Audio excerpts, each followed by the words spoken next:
Everyone. तो आज हम करने वाले हैं जावा के बेसिक्स यानी कि वैल्यूज एंड डेटा टाइप्स को फुल्ली कवर।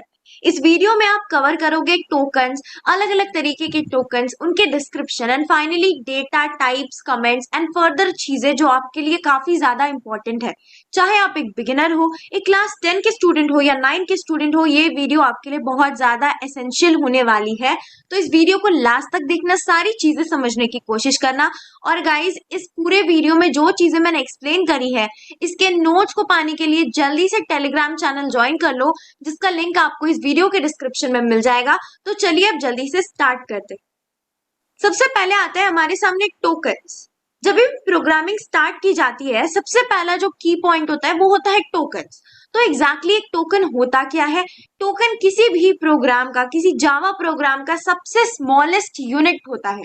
एक प्रोग्राम किन चीजों से बना होता है? एक प्रोग्राम के अंदर टोकन्स होते हैं, कमेंट्स होता है और व्हाइट स्पेसेस होते हैं। व्हाइट स्पेस यानी कि जो आप स्पेस देते हैं उसे ही हम व्हाइट स्पेस कहते हैं। एंड फर्दर कमेंट्स के बारे में आप आगे पढ़ोगे। टोकन्स तो मैंने जस्ट आपको बताया, सबसे छोटी यूनिट एक प्रोग्राम की। यूनिट यानी कि सबसे छोटा पार्ट आप कह लो, राइट? अब टोकन्स 5 टाइप के होते हैं: कीवर्ड्स, आइडेंटिफायर्स, लिटरल्स, पंक्चुएटर्स और सेपरेटर्स एंड फाइनली ऑपरेटर्स। तो गाइस, सारी चीजों को हम डिटेल में पढ़ेंगे अलोंग विथ एग्जांपल्स। तो चलिए let us start with it. Keywords in Java. So exactly ये कीवर्ड्स होते क्या है? तो इन कीवर्ड्स को हम रिजर्व वर्ड्स भी कहते हैं। रिजर्व का मतलब आपको समझ में आता है, कोई पर्टिकुलर चीज के लिए उसे रिजर्व करना, मतलब उसे बुक करना, मतलब कि वो चीज बस इसी पर्टिकुलर टास्क के लिए कन्फाइंड है या फिर ये चीज यही पर्टिकुलर टास्क करेगी। जैसे कि आपने बहुत बार गाड़ियां रिजर्व करी होगी कहीं घूमने जाने के लिए, राइट? तो उसमें वो गाड़ी आप जहां ले जाना चाहते हो बस वही जगह जाएगी। तो जो कीवर्ड्स हैं, कीवर्ड्स क्या होते हैं? रिजर्व वर्ड्स होते हैं, जिसका कुछ स्पेशल मीनिंग होता है जावा कंपाइलर के लिए। यानी कि जब भी आप इन कीवर्ड्स को लिखोगे तो जावा कंपाइलर इसकी मीनिंग को समझेगा। जो ये जो छोटा सा वर्ड है, ये काफी बड़ी मीनिंग कन्वे करता है जावा कंपाइलर को। तो जावा कंपाइलर इजीली उस चीज को समझ सकता है कि ये कीवर्ड क्या कहना चाह रहा है। वो एज अ रीडर या फिर एज अ यूजर हमें समझ में ना आए, लेकिन जावा कंपाइलर को बहुत बेहतरीन तरीके से समझ में आएगा कि ये कीवर्ड क्या कहना चाहता है। फर्दर जावा कंपाइलर इन कीवर्ड्स को अपने पर्पस के लिए रिजर्व कर लेते हैं, ओके? एंड इसीलिए हम इन कीवर्ड्स का इस्तेमाल किसी वेरिएबल या मेथड को के नेम, एज अ नेम के लिए इस्तेमाल नहीं कर सकते। वेरिएबल और मेथड क्या होती है आपको पता होगा, और अगर नहीं पता तो आगे जाके इन सारी चीजों को हम पढ़ेंगे। इसके बाद आते हैं कुछ कीवर्ड्स। तो आप यहाँ पे देख सकते हो कि कितने सारे कीवर्ड्स दिए हैं और बहुत सारे कीवर्ड्स होते हैं। तो यहाँ पे आप कुछ examples as a screenshot in keywords को रख सकते हो, ताकि आप इनको रेफर कर सको जब भी आपको जानना हो या आपसे कोई पूछ ले कि कुछ कीवर्ड्स का नाम बताओ, आपने कौन से कीवर्ड सुने हैं, तो आप इसमें से कोई भी कीवर्ड बता सकते, राइट? तो इन सब का कोई स्पेसिफिक टास्क होता है, कोई स्पेसिफिक मीनिंग होता है जावा कंपाइलर के लिए। फाइन। अब इसके बाद आते हैं आइडेंटिफायर्स की तरफ। तो गाइज, आइडेंटिटी क्या होती है? आइडेंटिटी हमारी यूनिकनेस होती है। कुछ ऐसी चीज, कोई नाम हो सकता है या कुछ भी हो सकता है जो हमें किसी और इंसान से अलग बनाता हो, यानी कि वो हमारी आइडेंटिटी, हमारी पहचान हो, राइट? यहाँ पे जैसे कि आप एग्जाम्पल में देख सकते हो, इतने सारे लोग हैं और सबका अपना अपना नाम है, राइट? तो ये जो नाम है ये क्या है? आइडेंटिफायर है, यानी कि इन्हें आइडेंटिफाई करने में इनके नाम यूजफुल होते हैं। वैसे ही जावा प्रोग्राम में जब भी आप कोड लिखते हो तो ये आइडेंटिफायर्स वेरिएबल्स, मेथड्स और ऑब्जेक्ट्स के नाम देने के लिए यूज किया जाता है, राइट? उन्हें नाम देने के लिए मैं आपको यहाँ पे एक एग्जांपल, छोटी सी एग्जांपल देती हूँ कि मान लो कि आपने ए बी सी, जैसे कि आप मैथ्स में लिखते हो ना ए बी सी, इसमें आप कुछ वैल्यू रखोगे, इसकी कुछ वैल्यू, इसकी कुछ वैल्यू। तो ये क्या है? इनका नाम है, राइट? इनका नाम है, यानी कि ये जो ए बी और सी, ये तीनों चीजें एक दूसरे से अलग है। क्यों है? उनके नाम के वजह से, है ना? तो बस यही काम होता है एक आइडेंटिफायर का। तो आई होप अब आपको क्लियर हो गया आइडेंटिफायर की मीनिंग। एक छोटा सा प्रोग्राम देखो, आपको इस प्रोग्राम में ज्यादा कुछ नहीं देखना, बस फर्स्ट लाइन देखो, वो भी बस आपको क्लास हेलो ही देखना है। एक क्लास है जिसका नाम क्या है? हेलो। तो ये हेलो क्या है? दिस इज एन आइडेंटिफायर, यानी कि इस क्लास का नाम है। तो बस यही फंक्शन होता है आइडेंटिफायर का। Identifiers naming conventions, that means आपको क्या क्या रूल्स कंसिडर करने हैं जब भी आप आइडेंटिफायर लिखोगे, राइट। तो जो ये आइडेंटिफायर होगा इसमें आप कितने भी लेटर्स का इस्तेमाल कर सकते हो, राइट। लेटर्स, कैपिटल लेटर या आप स्मॉल लेटर्स या फिर जिसे आप अपर केस और लोअर केस लेटर्स बोलते हो, दोनों का इस्तेमाल हो सकता है। डिजिट्स यूज कर सकते हो, अंडरस्कोर साइन और डॉलर साइन, यही दो स्पेशल सिंबल्स है जिसका आप इस्तेमाल करोगे एक आइडेंटिफायर लिखने में। जब भी आप आइडेंटिफायर लिखोगे वो कभी भी डिजिट से शुरू नहीं होनी चाहिए। इसकी लेंथ कितनी भी हो सकती है, lower case and upper case दोनों लेटर्स का इस्तेमाल किया जा सकता है। फाइनली जावा एक केस सेंसिटिव लैंग्वेज है, यानी कि अपर केस और लोअर केस दोनों ही लेटर्स को अलग अलग मानती है। जैसे कि आप एग्जाम्पल ले लो, आप जो हेलो लिख रहे हो इसका फर्स्ट लेटर अपर केस में है और बाकी लेटर्स लोअर केस में है। ऑन द अदर हैंड ये वाले एग्जाम्पल में सारे लेटर्स अपर केस में है, थर्ड में सारे लोअर केस में है, एंड देन फर्स्ट वाला कैपिटल में है, एंड फर्दर ELL ये आपका लोअर केस में है, and O is again in upper case. तो इन सारे वर्ड्स को जावा कंपाइलर अलग अलग समझेगा, अलग अलग आइडेंटिफायर ट्रीट करेगा। Okay, so N identifier can not be a keyword और अ बूलियन लिटरल और अ नल लिटरल, राइट। तो इस चीज के बारे में हम आगे पढ़ेंगे कि बूलियन लिटरल, नॉन लिटरल्स क्या होते हैं, लेकिन आपको कीवर्ड के बारे में आइडिया लगा है कि आप कभी भी किसी कीवर्ड का इस्तेमाल नहीं करोगे आइडेंटिफायर लिखने में, राइट। फर्स्ट एग्जांपल आपके पास है हेलो वर्ल्ड। गाइस इसमें आपने H जो लिखा है that is in upper case, and further जो सेकेंड वर्ड इनिशियल है that is also in upper case. Second word initial का मतलब यहाँ पे ये आपका फर्स्ट वर्ड है ना हेलो, एंड सेकेंड वर्ड क्या है वर्ल्ड। तो ये फर्स्ट वर्ड का जो इनिशियल है, इनिशियल मतलब फर्स्ट वाला character, that is in upper case, and second वाले वर्ड का भी फर्स्ट कैरेक्टर क्या है अपर केस में। आप ऐसा करना चाहो तो कर सकते हो, अगर आप डायरेक्टली हेलो वर्ल्ड पूरा स्मॉल में लिख देते हो बस H कैपिटल, तो भी वो एक वैलिड आइडेंटिफायर ही होगा, राइट। क्योंकि जावा कंपाइलर को तो नहीं पता कि ऐसा कोई वर्ड भी होता है, राइट। एंड देन आपने डॉलर साइन का इस्तेमाल किया स्टार्टिंग में, सो दैट इज करेक्ट, लेकिन अगर आप इसकी जगह डिजिट यूज करते तो वो गलत हो जाता। एंड देन आपने अंडरस्कोर साइन यूज किया, that is also correct. Start, okay. And last वाला जो आपका एग्जाम्पल है ये भी आपका वैलिड है। ये कितने भी लेंथ, कितना भी बड़ा हो सकता है, कितने भी लेंथ का हो सकता है। अब कुछ देखते हैं इनवैलिड आइडेंटिफायर्स, राइट। तो यहाँ पे आपने एक सिंबल यूज की है दैट इज स्टार। मैंने कहा था अगर आप dollar sign and underscore sign के अलावा कोई और सिंबल यूज करोगे, कोई और स्पेशल कैरेक्टर, तो दैट इज इनवैलिड, राइट। वो उसमें आपको एरर शो करेगा, फाइन। इसके बाद एल्स एक कीवर्ड है, आप अगर एल्स भी यूज करोगे एज एन आइडेंटिफायर तो that is also invalid. Further hello world, hello और वर्ल्ड के बीच में वाइट स्पेस आप नहीं लगा सकते, दैट इज ऑल्सो इनवैलिड। आप अंडरस्कोर साइन का इस्तेमाल कर सकते हो दो वर्ड को ज्वाइन करने के लिए, या फिर अगर आप चाहो तो फर्स्ट वर्ड आपने जैसे कैपिटल लिखा, सेकेंड वर्ड का जो स्टार्टिंग है उसे कैपिटल लिखो, तो ऐसे आप इसको समझ सकते हो कि दोनों अलग अलग वर्ड्स है।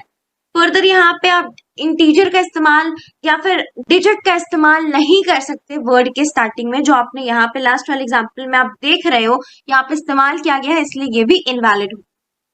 इसके बाद आते हैं हम लिटरल्स की तरफ। तो लिटरल्स क्या होते हैं, जैसे कि आपको वर्ड से ही समझ में आ रहा होगा, literals are a sequence of characters that represent values in a program and are stored in variables। यानी कि ये कैरेक्टर्स है जो कि कुछ वैल्यू को रिप्रेजेंट करती है प्रोग्राम में और ये वेरिएबल्स के अंदर स्टोर्ड होते हैं, राइट।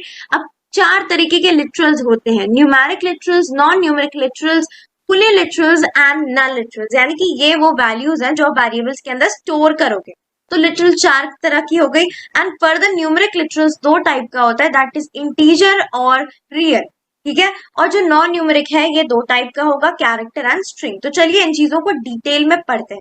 न्यूमेरिक लिटरल्स, तो न्यूमेरिक लिटरल्स होता क्या है, न्यूमेरिक वर्ड से आपको समझ में आ रहा होगा इसमें नंबर्स होते हैं, राइट। सो ये क्या क्या चीजें इसके विदिन आएंगी, एक तो आपका आता है that means it consist of digits, इसके अंदर डिजिट्स आएंगी, दैट इज 0 से लेके 9 तक जितने भी डिजिट्स है, राइट। आप इनको नंबर्स के रूप में लिख सकते हो डिजिट्स का इस्तेमाल करके, राइट। दो जैसे कि 91, राइट। फिर इसके बाद आप एक डेसिमल पॉइंट यूज कर सकते हो, but this depends upon the category which you are choosing. That means numeric में भी कैटेगरीज होती है, एक होता है इंटीजर, दूसरा होता है फ्लोटिंग पॉइंट, राइट। यानी कि एक होता है सिंपल इंटीजर्स और दूसरे होते हैं क्या, दूसरे होते हैं डेसिमल वैल्यूज, क्लियर। तो इसीलिए डेसिमल पॉइंट किसमें लगे, न्यूमेरिक लिटरल्स पे।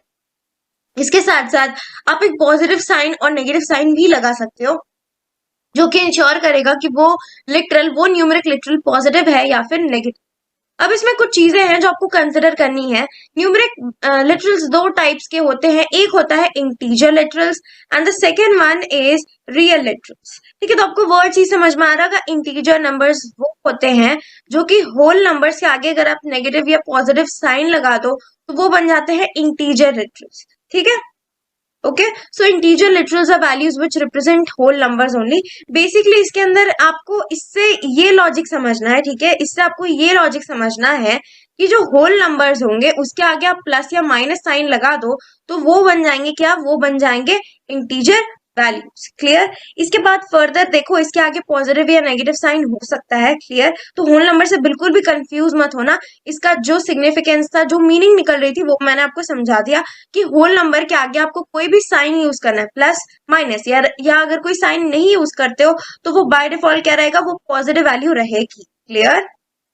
अब कुछ एग्जांपल्स देख लो। सिंपल जो हम इंटीजर्स लिखते हैं, ये सब वही है। 1,4,555 यानी कि 14,555 प्लस 678। तो फर्स्ट वाला भी क्या है, by default it is positive and last वाला is -202, that means this is negative. अब ये तो कुछ वैलिड थे इंटीजर लिटरल्स। नेक्स्ट आता है हमारे पास कि कुछ इनवैलिड इंटीजर लिटरल्स।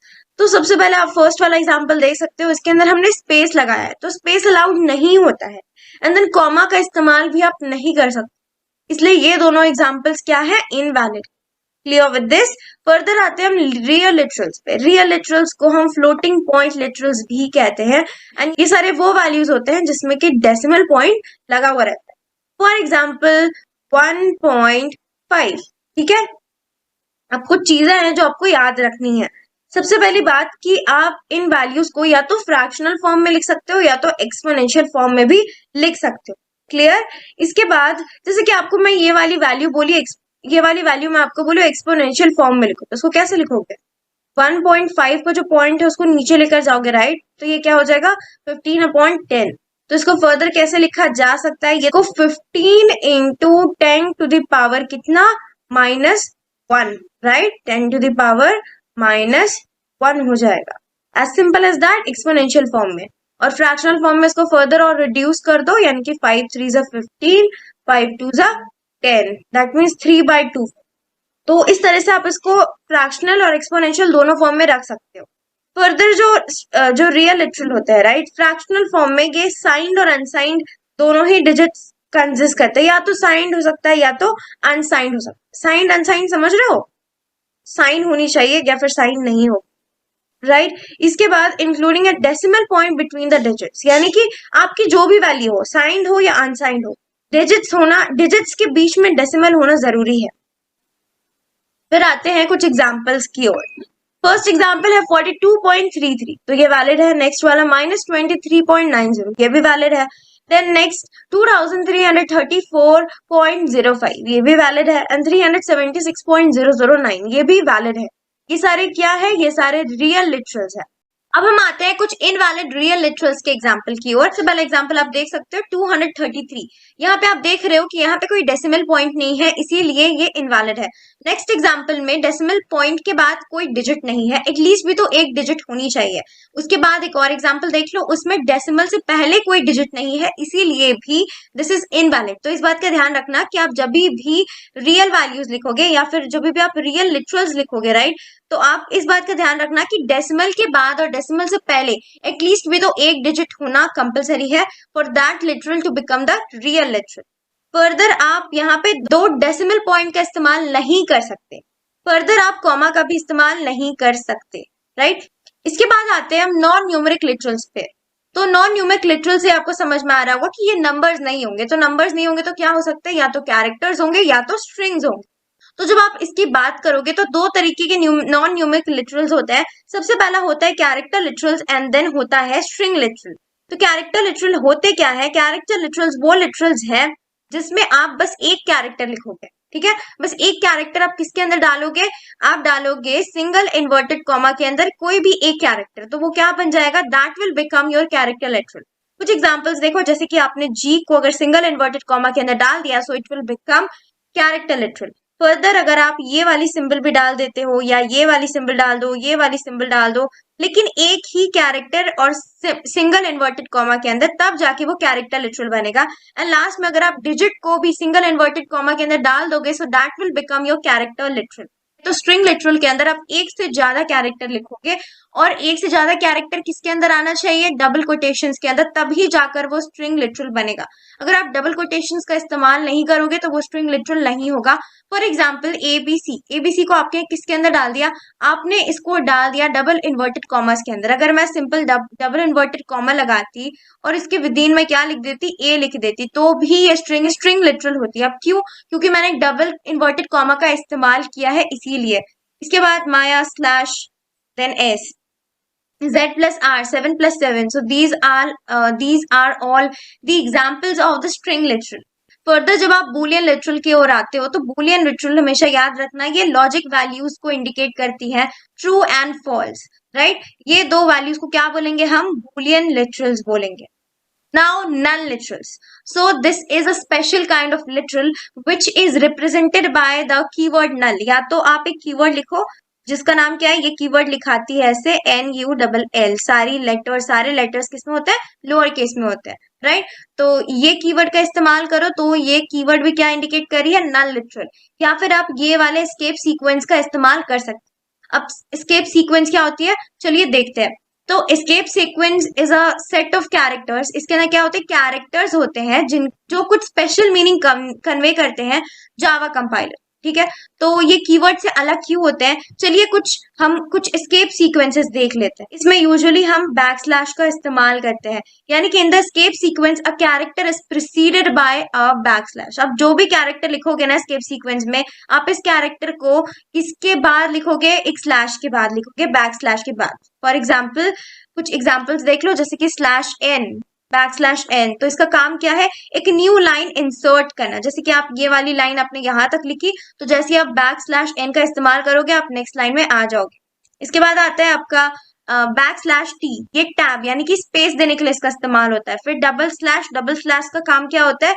ये क्या करता है? Insert backslash character in the text at this point, ठीक है। तो ये बैकस्लैश कैरेक्टर को इंसर्ट कर देगा, वहां पे आ जाएगा आपका backslash character. And then insert, अगर आपको डबल इन्वर्टेड कॉमास लगाने हैं, जैसे कि आपको एक सिंगल डबल इन्वर्टेड कॉमा लगाना है, ठीक है, तो आप क्या करोगे? ऐसे बैकस्लैश आपने यहाँ पे लाइन लिख दी, एंड देन आपको फिर से एक और इन्वर्टेड कॉमा लगाना है, तो आप ऐसे इन्वर्टेड कॉमा लगा दो, और इसको किसके अंदर लिखोगे? आप इसको आप कॉमास के अंदर लिखोगे, है ना। वो चीजें हम आगे पढ़ेंगे, बस इतना याद रखना इसका फंक्शन। ये डबल, जैसे कि आपको कोई कोटेशन लिखनी है, तो आप किसका इस्तेमाल करोगे? आप ये वाले एस्केप सीक्वेंस का इस्तेमाल कर सकते हो। आपको सिंगल कॉमा लगाना है, सिंगल कोट लगाना है, तो आप क्या यूज करोगे? ये वाला एस्केप सीक्वेंस। पंक्चुएटर्स और सेपरेटर्स, तो पंक्चुएटर्स को सेपरेटर्स भी कहा जाता है। जैसे कि आप ग्रामर में यूज करते हो ना पंक्चुएटर्स, उसका काम क्या होता है? उसका काम होता है कि आप जो भी सेंटेंस लिखो या कुछ वर्ड्स लिखो, तो उनको आप सेपरेट या फिर उन्हें ग्रुप करने के लिए हम पंक्चुएटर्स या फिर सेपरेटर्स का इस्तेमाल करते थे, राइट। तो जावा कोड में भी कुछ ऐसी होता है, जब आप कोड के अलग अलग पार्ट्स को ग्रुप करना चाहते हो या फिर उन्हें सेपरेट करना चाहते हो, तो आप क्या चीज का इस्तेमाल करोगे? आप इस्तेमाल करोगे पंक्चुएटर्स और सेपरेटर्स का। तो यहाँ पे कुछ लिस्ट ऑफ सेपरेटर्स या फिर पंक्चुएटर्स है, जिसे आप देख सकते हो। जल्दी से इन चीजों का स्क्रीनशॉट ले लो। आप सेमीकोलन कब यूज करोगे? सेमीकोलन का मेनली इस्तेमाल होता है सेंटेंसेस को अलग अलग करने के लिए, राइट, उन्हें सेपरेट करने के लिए। या फिर समझ लो, जब एक स्टेटमेंट खत्म हो जाती है तो उसके बाद हम सेमीकोलन लगाते हैं, जिससे कि एक सेंटेंस दूसरे सेंटेंस से सेपरेट हो जाती है। कॉमा का इस्तेमाल क्यों होता है? अगर आपके पास बहुत सारे आइडेंटिफायर्स हो एक साथ, राइट, तो आप क्या करोगे? आप उस समय कॉमा का इस्तेमाल करोगे। मैथ्स में एक छोटी सी एग्जांपल दे रही हूँ। मैथ्स में मान लो आपके पास ए है, बी है, सी है, राइट। अभी वेरिएबल्स की बात नहीं करेंगे, बहुत लोगों को वेरिएबल्स का मतलब नहीं पता, ठीक है। तो ए बी सी, ये तीनों चीजें क्या है? ये तीनों चीजें हैं आइडेंटिफायर। इसी वीडियो में थोड़े से पहले मैंने आपको बताया था कि ए बी सी क्या है, ये चीजें आइडेंटिफायर्स हैं। तो ये कॉन्सिक्यूटिव मतलब एक के बाद एक। इन चीजों को सेपरेट करने के लिए हमने क्या यूज किया? हमने यूज किया कॉमा, राइट। इसके बाद आते हैं कर्ली ब्रेसेस। तो कर्ली ब्रेसेस जब आप आगे प्रोग्रामिंग लिखोगे तो आपको बहुत क्लियर होगा, लेकिन सेंटेंस में हम ये कह सकते हैं कि आपका जो प्रोग्राम होगा, जैसे कि आप कोई पर्टिकुलर टास्क परफॉर्म करना चाहते हो एक प्रोग्राम में, ये वाले रीजन से लेके ये वाले रीजन तक ये टास्क परफॉर्म करेगा, राइट, ये वाला सेक्शन में ये काम होगा, तो उसके लिए आप क्या यूज करोगे, उसके लिए आप यूज करोगे कर्ली ब्रैकेट्स, राइट, या फिर ब्रेसेस भी इन्हें कहते हैं, राइट। और साथ साथ इसका इस्तेमाल एरेज को इनिशियलाइज करने के लिए भी यूज किया जाता है। जो फर्दर आगे पढ़ोगे अच्छे से, आगे मूव करते हैं पेरेंथेसिस की तरफ। तो पेरेंथेसिस क्यों यूज होता है, इसे राउंड ब्रैकेट्स भी कहा जाता है। जब भी आप मेथड्स डिफाइन करोगे हमेशा आप पेरेंथेसिस का इस्तेमाल करोगे। अब मेथड्स क्या है, कैसे डिक्लेयर की जाती है, सारी चीजें हम पढ़ेंगे फर्दर, ओके। इसके साथ साथ आप ऑपरेटर्स की प्रेसिडेंस, यानी कि किसी एक एक्सप्रेशन में, जैसे कि आप मैथ्स में करते हो ना, प्लस का साइन है, माइनस का साइन है, फिर आपका डिवीजन का साइन है, तो आप पहले क्या ट्रीट करते हो, सबसे पहले आप करते हो डिवीजन, उसके बाद ही आप कोई और करते हो, राइट, बॉडमास रूल। तो वैसे ही ऑपरेटर्स का भी प्रेसिडेंस होता है, जो कि हम पढ़ेंगे। इसके बाद आता है हमारे पास स्क्वायर ब्रैकेट्स, राइट। तो स्क्वायर ब्रैकेट्स का इस्तेमाल क्यों होता है, इसको आप एरे डिक्लेयर करने के लिए यूज करते हो, ठीक है, जो कि आगे देखेंगे जब आप एरे के चैप्टर्स में आओगे। तो गाइज ये सब अभी आपको बस ओवरऑल देखना है, क्योंकि जब आप इन टॉपिक्स पे आओगे, जब इन टॉपिक्स को कवर करोगे, तो ये सारी चीजें आपको बाय डिफॉल्ट क्लियर हो जाएगी। अभी बस आपको एक ओवरव्यू लेना है। इसके बाद पीरियड का इस्तेमाल क्यों होता है, इसका इस्तेमाल होता है अगर आपको कोई वेरिएबल या किसी मेथड को एक्सेस करना हो, तो आप क्या यूज करोगे, आप ये वाले ये वाले पंक्चुएटर का इस्तेमाल करोगे, फाइन। ऑपरेटर्स, सो ऑपरेटर्स क्या होते हैं, ये कुछ सिंबल्स होते हैं जो कि अरिथमेटिक और लॉजिकल ऑपरेशंस को परफॉर्म करने के लिए यूज की जाती हैं किसी गिवन एक्सप्रेशन में। फॉर एग्जाम्पल 2-3, राइट, 2-3, तो यहाँ पे 2 और 3 ये क्या है, इनको कहते हैं हम ऑपरेंड्स, फाइन। मैं यहाँ पे लिख दे रही हूँ, इन्हें क्या कहते हैं, इन्हें कहते हैं ऑपरेंड्स। आप इनके बारे में और डिटेल में बहुत अच्छे से फर्दर आगे पढ़ोगे कि आखिर इन चीजों का कहाँ कहाँ इस्तेमाल होता है, कैसे इस्तेमाल होता है, क्योंकि ये खुद में भी काफी इंपॉर्टेंट टॉपिक है।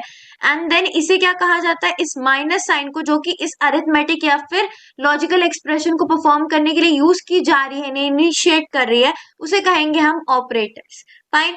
अब आगे यहाँ पे आपको कुछ एग्जाम्पल्स मिलेंगे ऑपरेटर्स की, राइट। तो गाइस देखो, ऑपरेटर्स के कुछ एग्जांपल्स है। फर्स्ट आपके पास यूनारी ऑपरेटर, आप सिंपल 2-2 लिख दो, राइट। तो ये क्या है, ये है यूनारी ऑपरेटर। +2 लिख दो, अगेन ये यूनारी ऑपरेटर है, मतलब कि इसमें बस एक ही ऑपरेंड होता है।